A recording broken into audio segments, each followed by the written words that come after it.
आनंद लज्जत लेना चाहती है। अगर आप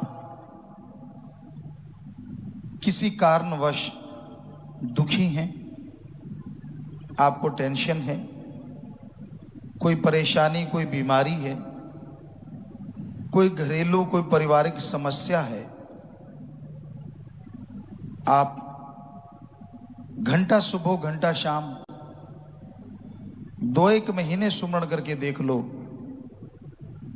जो आपकी समस्या है उसके लिए परमपिता परमात्मा से प्रार्थना करो। हे मालिक, हे सतगुरु दीनदयाल, हे अल्लाह वाहिगुरु राम, मुझे ये परेशानी है, ये प्रॉब्लम है। और फिर घंटा सुमरन करो कि तू रहमत करने से दूर कर दे। आप 2 महीने सुमरन करो, यकीनन वो आपकी समस्या 100% चली जाएगी, 2-4% नहीं।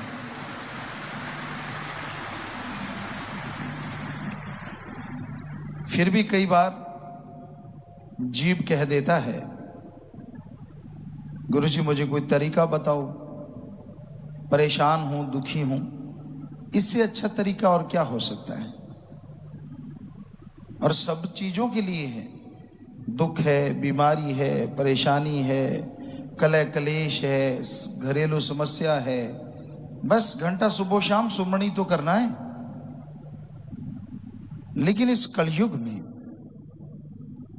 यह देखने में आता है कि लोग सुबह शाम सुमरन नहीं करते, पेट फड़वा लेंगे यानी ऑपरेशन करवा लेंगे, महीनों महीनों चारपाई पे लेटे रहेंगे, दुखी होते रहेंगे। कईयों का टट्टी पेशाब पाइप के द्वारा होता रहता है, वो करवाना मंजूर है, लेकिन घंटा सुबह और घंटा शाम सुमरन नहीं करते। कितना आसान है अपने दुख दर्द बीमारियों को खत्म कर लेना, और वो भी ऐसे घोर कलयुग में, यहां हाथ को हाथ खाए जा रहा है। हम देख रहे हैं इर्द गिर्द दूर दराज लोग गर्ज से बंध गए हैं।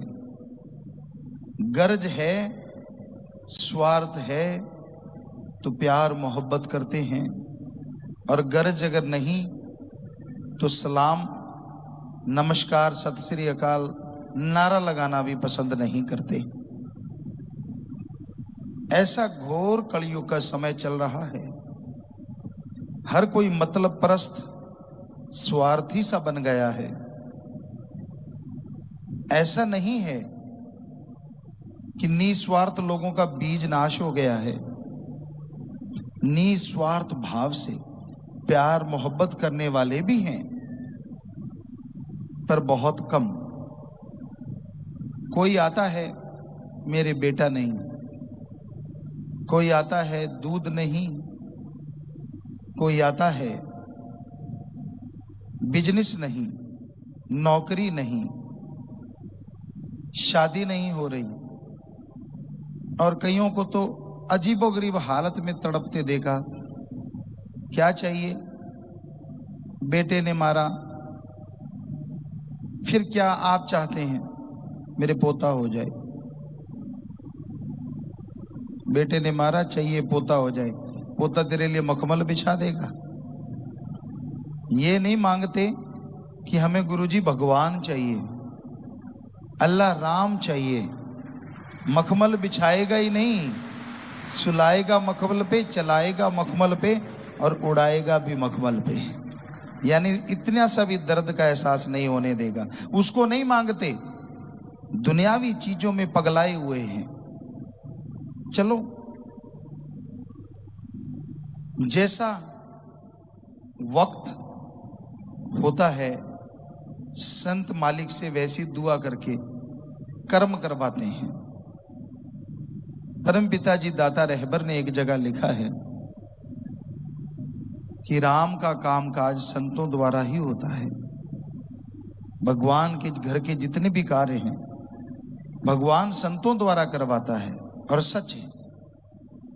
चलो, बेटा चाहिए तो बेटा ले लो, दूध चाहिए दूध सही, बिजनेस चाहिए, बिजनेस सही, जो जी चाहे ले लो, पर भगवान का नाम भी ले लो ताकि वो सारे सामान का सच्चा सुख मिले।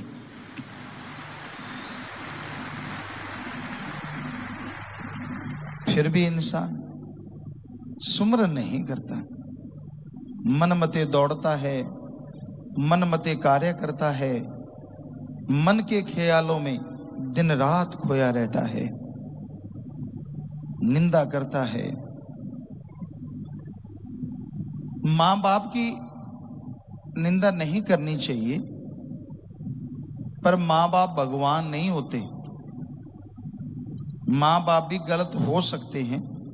इस घोर कलयुग में हर चीज संभव है, एक ही असंभव है, भगवान और उसका सच्चा संत कभी किसी का बुरा करते ही नहीं, सोचते ही नहीं।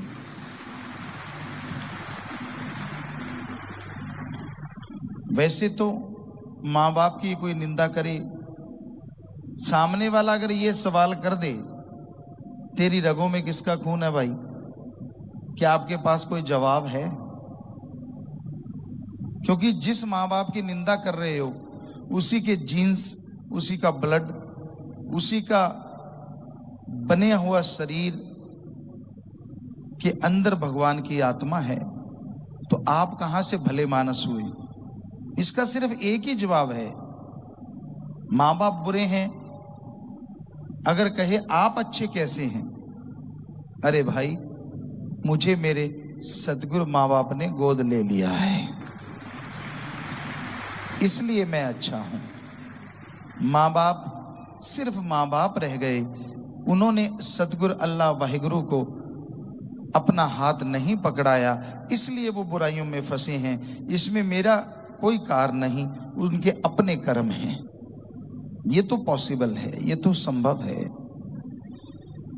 तो आज के दौर में हमने देखा, अगर मतलब है तो लोग बात करते हैं, मतलब है तो दुआ सलाम करते हैं, उल्टा धौंस और जमाते हैं, लोगों को साबित करते हैं कि मैं सही हूं, मेरे मां बाप नहीं सही, मेरा पीर फकीर गुरु नहीं सही। सूरज पश्चिम में उग सकता है, गुरु गलत हो ये कभी हो नहीं सकता।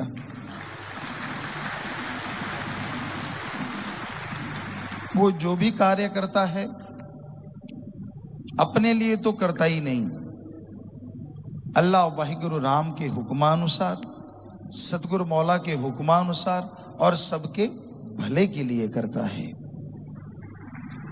आप सत्संगी हैं, आम दुनिया से बहुत मामलों में बहुत ज्यादा आगे हैं, लेकिन फिर भी कहीं ना कहीं आप जो भी बिजनेस करते हैं, जो भी व्यापार करते हैं, अपने बच्चों के लिए, मां बाप के लिए, शरीर के लिए, और कुछ लोग परमार्थ के लिए करते हैं।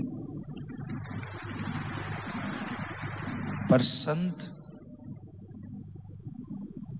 का परिवार कितना बड़ा होता है। भगवान ने जो भी चीज पैदा कर दी, स्थूल जो दिखते हैं, सूक्ष्म दिखते नहीं शरीर उनके हैं, और कारण देवी देवता, संत पीर फकीर के लिए भी वो सब औलाद होती है जो भगवान की औलाद होती है। आपको अपने घर का फिक्र है, कईयों को विषय विकारों का फिक्र है, धोखा देते हैं अपने आप को, पति पत्नी एक दूसरे को, चलता रहता है ये काम। लेकिन कितने लोगों का फिक्र, 2, 4, 5, 10, 20। और जरा सोचिए, एक फकीर को सारी सृष्टि ही नहीं, सारी त्रिलोकी नहीं, त्रिलोकियों का फिक्र होता है। वो मालिक से दुआ करते रहते हैं, उनका भला मांगते रहते हैं, उनके भले के लिए हर कार्य करते रहते हैं। इतने सेल्फिश मत बनो, खुद गर्ज मत बनो, बल्कि बुलंदी से रूहानियत के जज्बे को अपनाओ। सबका भला करो, सबका भला सोचो। हम आपको गारंटी देते हैं, अगर ऐसी भावना पैदा कर लोगे तो आपको सुमरन से पहले ये प्रार्थना नहीं करनी पड़ेगी कि मुझे दुख से मुक्त कर दो, मेरी प्रॉब्लम का सॉल्व कर दो, मेरी परेशानियों को दूर कर दो, मुझे टेंशन फ्री कर दो, क्योंकि ये बुराइयां भगवान आने ही नहीं देंगे। जो भगवान की औलाद का भला किया करते हैं, भगवान की औलाद का भला सोचते हैं, मालिक उनका भला जरूर करते हैं।